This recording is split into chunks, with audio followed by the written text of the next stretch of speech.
तो क्या आप लोग बिहार में सेवा करने के लिए तैयार हैं?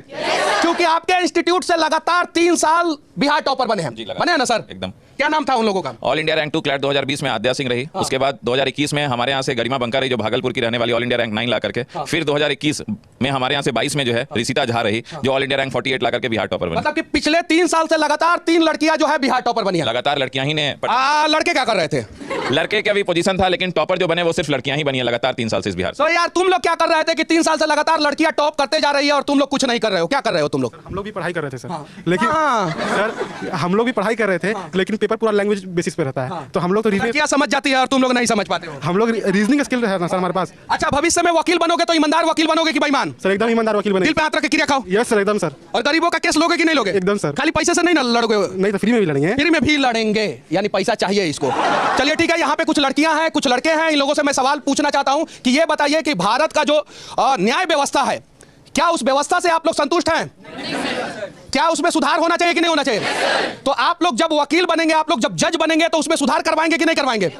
बोलिए। Yes sir. Yes sir. और आप लोगों में से टॉपर कौन बनने जा रहा है इस साल का?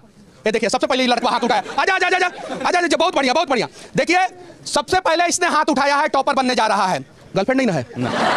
नहीं ना है सर। गर्लफ्रेंड मतलब लड़की दोस्त ना? हाँ। सर हैं सर, बहुत सारी। बहुत बढ़िया। इस वकील ना है ससुरा, बोला गर्लफ्रेंड मतलब लड़की दोस्त ना। चलो, नहीं रहेगा तो तुम टॉपर बन जाएगा, अगर होगा तो नहीं बन पाएगा। अगर देखा जाए तो डेंसिटी के हिसाब से, पर हर एक आदमी के हिसाब से, अगर देखा जाए जनसंख्या के हिसाब से देखा जाए, तो सबसे ज्यादा केस जो है बिहार के न्यायालय में पेंडिंग है। किस न्यायालय में पेंडिंग है?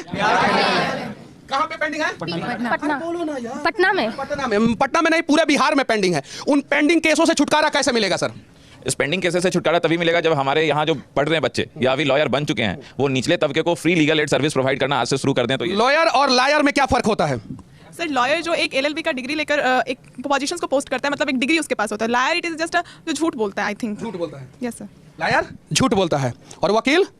सर, वकील एज अ पोजीशन वकील सच बोलता है, ऐसा कहा जाता है। तो हमारे देश के सभी वकीलों को सच बोलना चाहिए और सभी वकीलों को सच का साथ देना चाहिए और सही लोगों के साथ खड़े होना चाहिए। खड़े रहोगे कि नहीं तुम लोग? रहोगे ना खड़े? क्योंकि अभी के समय में आप लोगों को जो समस्याएं सड़कों पे हो रही है, यहां तक कि आधार कार्ड, पैन कार्ड बनवाने के लिए भी घूस देना पड़ता है, वोटर आईडी कार्ड और जन्म प्रमाण पत्र बनवाने के लिए भी बिहार में घूस देना पड़ता है।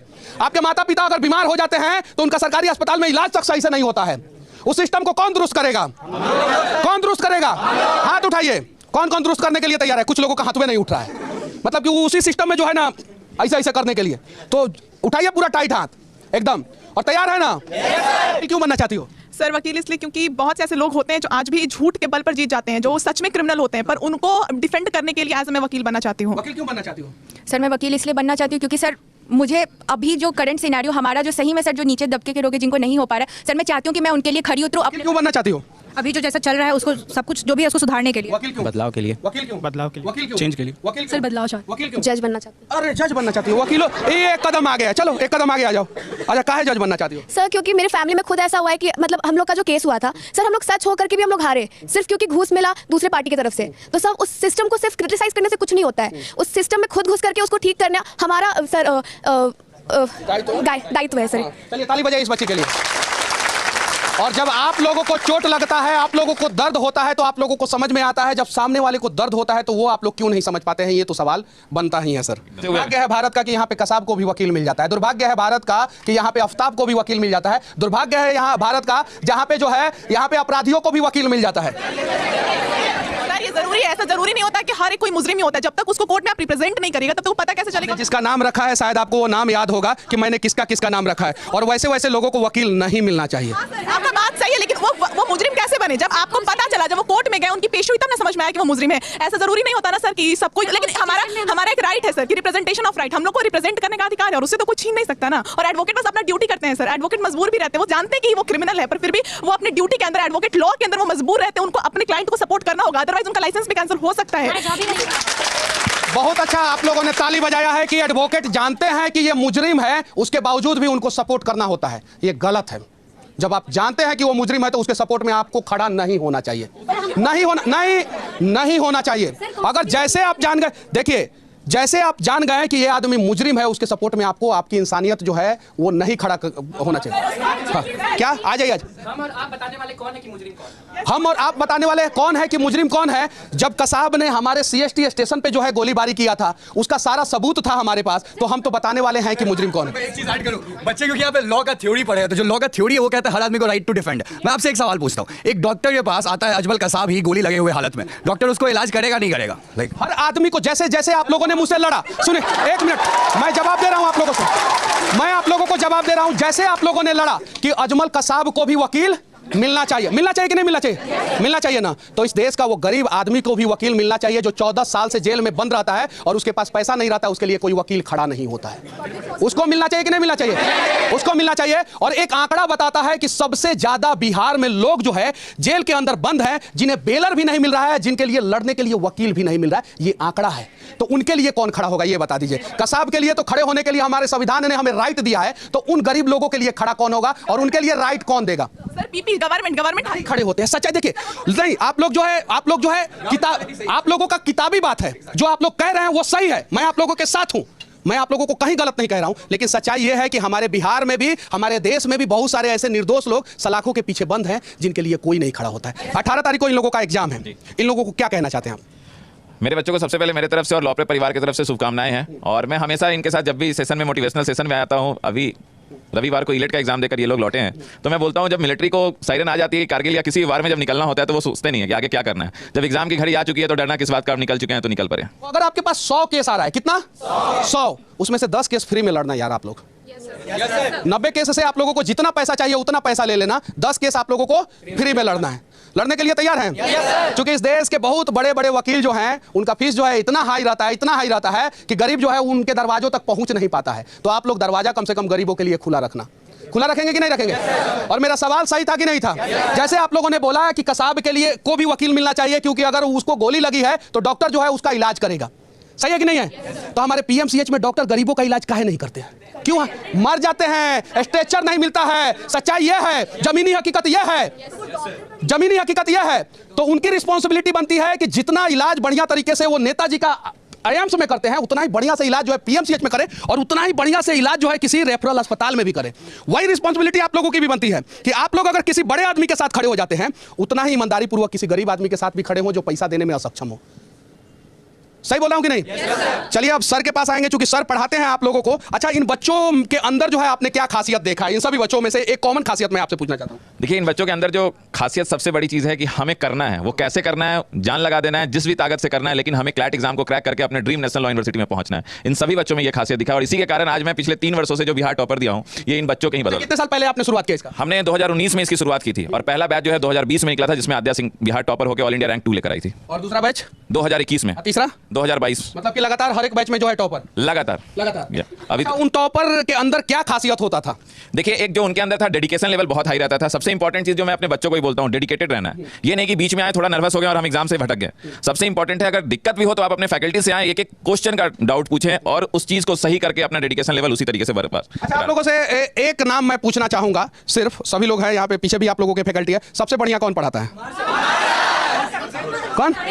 और ये सर नहीं पढ़ाते हैं क्या? हमारे सारे ही फैकल्टी बहुत अच्छे हैं, चूज नहीं कर सकते हैं, हम लोग चूज नहीं कर सकते हैं, सारे फैकल्टीज अच्छे हैं। ये देखिए 90% लोगों ने जो है कुमार सर को बोला, और देखिए एक लड़की जो है ना, आ जाओ राहुल द्रविड़ भी क्रिकेट टीम में था ना, डिफेंसिव शॉट के लिए था कि नहीं था? तो बोले कि नहीं हमारे सारे फैकल्टी जो है, कुमार सर अच्छे नहीं है, कुमार सर भी बेस्ट है, बट बाकी भी बेस्ट है, बाकी भी बेस्ट है। चलिए ठीक है, एक बार कुमार सर के लिए आप लोग ताली बजाइए।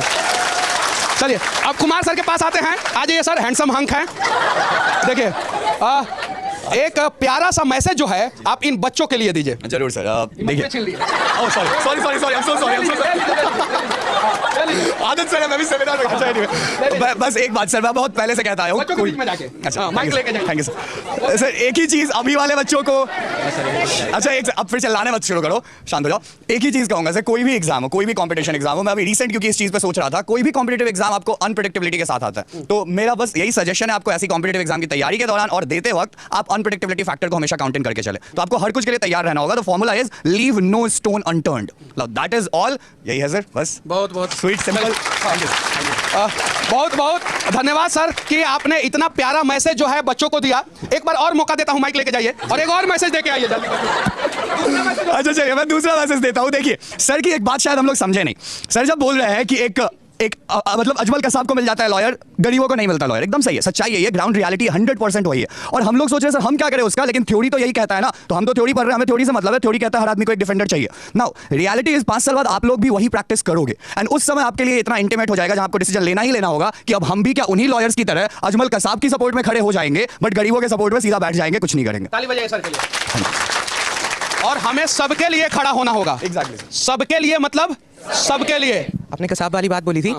देखिए डिफेंडेंट तो चाहिए, ऑडी ऑल्ट्रम पार्टी में एक नेचुरल जस्टिस का प्रिंसिपल है, बट बात यह है कि नहीं, हंसना नहीं है, बातों को सुनना है और समझना है, और वकील का काम ही होता है एक दूसरे से लड़ना। देख लिया जाएगा। ऑडी ऑल्ट्रम जैसा बोला, बट जो आपने बोला कि गरीबों को भी मिलना चाहिए लॉयर, हम बन रहे हैं। उसके बाद देखिएगा जस्टिस और रिफॉर्मेशन लाना, उसके लिए लॉ पढ़ा जा रहा है। बात है अभी क्या हो रहा है, अभी के ग्राउंड रियलिटी के लिए हम लोग तैयारी कर रहे हैं, आगे चल के होगा क्या, और इंशाल्लाह आगे चल के हम लोग रिफॉर्मेशन लाएंगे। चलो ठीक है, आगे चल के जो है ये रिफॉर्मेशन लाएगा, उम्मीद है, और आप लोग भी रिफॉर्मेशन लाने के लिए तैयार रहें। सही है कि नहीं है? अगर हम लोग रेवोल्यूशन नहीं ला सकते हैं तो हम लोग तो रिफॉर्म कर ही सकते हैं। अगर क्रांति हम लोग नहीं ला सकते हैं तो जो सिस्टम खराब है उसे सुधरवाने का प्रयास तो जरूर कर सकते हैं। सर ये बताइए कि इन बच्चों को पढ़ाते समय आप लोग जो है किन किन चीजों का ध्यान रखते हैं? इन बच्चों को पढ़ाते समय सबसे पहले जो इनको अभी से ही हैबिट हम लोग क्रिएट करते हैं वो मॉक देने का, क्योंकि वो 2 घंटे का जो टाइम होता है जो बच्चे जाकर के एग्जाम के टाइम अपीयर होते हैं वो सबसे इंपॉर्टेंट फेज होता है। तो अभी से सबसे ज़्यादा प्राइमरी फोकस हमारा होता है मॉक पे, इन लोग प्रॉपर पैटर्न को अटेम्प्ट लें, ये सबसे इंपॉर्टेंट होता है। सबसे इंपॉर्टेंट होता है कि मॉक पे। अच्छा, पढ़ाते समय सर किन किन चीज़ों पे आप लोग ध्यान देते हैं? ये सर ने बताया, अब आप बताइए। जरूर सर, एक हमारा बस होता है कि आप क्योंकि कॉम्पिटेटिव एग्जाम की तैयारी कर रहे हो तो आपको हम एक तरीका सिखा सकते हैं, क्या आएगा एग्जाम में वो नहीं सिखा सकते। वो 11-12 तक ही होता है कि आपको एक सेट ऑफ क्वेश्चन दे दिया। तो हमारा प्राइमरी फोकस होता है कि बच्चों के हम दिमाग को उस तरीके से मोल्ड करें कि इनको कुछ भी फेंका जाए वो उसको अच्छे से ले और उस क्वेश्चन को करके सही करके आगे बढ़े, कंपटीशन निकाले। सर कि आपके कोचिंग में जो है पिछले 3 साल से 3 बार लगातार बिहार टॉपर लड़कियां बनी है, लड़कों पे ध्यान नहीं है आप लोगों का, ऐसा लग रहा है। लड़कों को ध्यान सिर्फ पबजी पे ज्यादा है। दिक्कत ये है ना, लड़के पबजी बाहर बैठना इधर उधर करने में ज्यादा ध्यान देते हैं, लड़कियां सिंसियर हो रही है, उनको ये मौका मिला है और उस मौके का फायदा उठाना चाहते हैं। क्यों सर? देखा जाए ध्यान तो हम लोग इक्वल सभी पे देते हैं, लेकिन मोटिवेशन भी सभी को किया जाता है। लेकिन लड़के के दिमाग में ना बहुत तरह की बातें चलती रहती हैं, जो अभी आपने एक हमारे स्टूडेंट को समझाया भी कि गलत रास्ते को मत अपनाना, नहीं तो जो जज बनने का शौक है वो अधूरा रह जाएगा। लेकिन लड़कियां क्या है, वो हर चीज के साथ एकदम सिंसियर होकर अपने कर्तव्य पथ पर एकदम लगातार चलते रहती हैं, इसी के लिए वो अपने गोल को अचीव कर लेती हैं। इसलिए गोल को अचीव कर ले रही हैं। इन सभी लड़कियों के लिए एक बार सभी लड़के सिर्फ ताली बजाएंगे, सिर्फ लड़के लोग ताली बजाएंगे। देखिए, और सभी लड़कों के लिए लड़कियां ताली बजा दीजिए। ये लोग इसलिए देखिए, लड़कों का ताली जो है थोड़ा सा कमजोर था, आवाज उसमें थोड़ा सा कम था। पता है, जानते हैं क्या है? क्या कि उन लोगों का कंसंट्रेशन था ही नहीं। और लड़कियां देखिए कैसी ताली बजा रही हैं कि आप लोग सिर्फ ताली पे ध्यान दीजिए, हम लोग सिर्फ 1 रैंक पे ध्यान देंगे।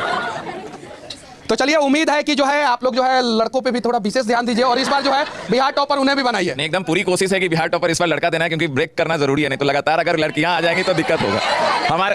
हमारे लड़कों के चेहरे अभी मुरझा गए हैं। आप अगर मनीष जी देख रहे होंगे तो अभी हमारे लड़के बेचारे उदास हो गए। आपने इतना ज्यादा लड़कियों को सपोर्ट कर दिया। हम कहाँ, हम तो ऑन रिकॉर्डिंग बोल रहे हैं। देश में महिला आयोग है कि नहीं है?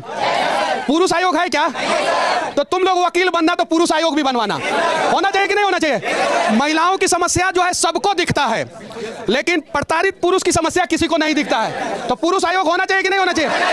देखिए, देश के यशस्वी प्रधानमंत्री नरेंद्र मोदी जी, बच्चे भी बोल रहे हैं पुरुष आयोग होना चाहिए। सर आ जाइए यहाँ पे, आपसे भी एक सवाल पूछना चाहता हूं मैं। अच्छा सर, एक सवाल मैं पूछना चाहता हूं, समानता का अधिकार है कि नहीं है? एकदम है सर, आर्टिकल 14-15 नहीं है सर। महिला आयोग बना दिया गया, पुरुष आयोग आज तक नहीं बनाया। एकदम सही सर, लेकिन बात यह है ना कि जब हमारा कॉन्स्टिट्यूशन बना उसी समय जो बनाने वाले थे उन्होंने सोचा कि हम उन्हीं को ज्यादा राइट दे जो हमेशा से दबे कुचले रहे हैं। तो महिलाएं दबे कुचली रही थी हमेशा से। अब कौन दबा कुचला है? एकदम सही। तो हो सकता है आने वाले 10 साल में कौन दबा कुचला? मान लिया, अगर तो अगले 10 साल में हो सकता है पुरुष आयोग भी हो सर। एक टाइम पे ट्रांससेक्सुअल के लिए कुछ नहीं था, लॉ नहीं था, प्रोटेक्शन नहीं था, आज सारा कुछ है। तो हो सकता है आने वाले टाइम में पुरुषों के लिए भी हो। हम लोग होपफुल रह सकते हैं। तो इसके बारे में आप लोग पढ़ाते हैं कि नहीं? एकदम सर, हम लोग यही पढ़ाते हैं, यही हमारा। सर कभी पढ़ाए हैं क्या कि पुरुष आयोग बनना चाहिए? पढ़ाए हैं? चलिए ठीक है। बाकी इन बच्चों के बीच से हमारा ये प्रयास कैसा लगा आप लोग कमेंट करके जरूर बताना। और इस बार लड़कियां टॉपर होने वाली हैं या लड़के, इस पे भी आप लोग अपना राय जरूर रखना।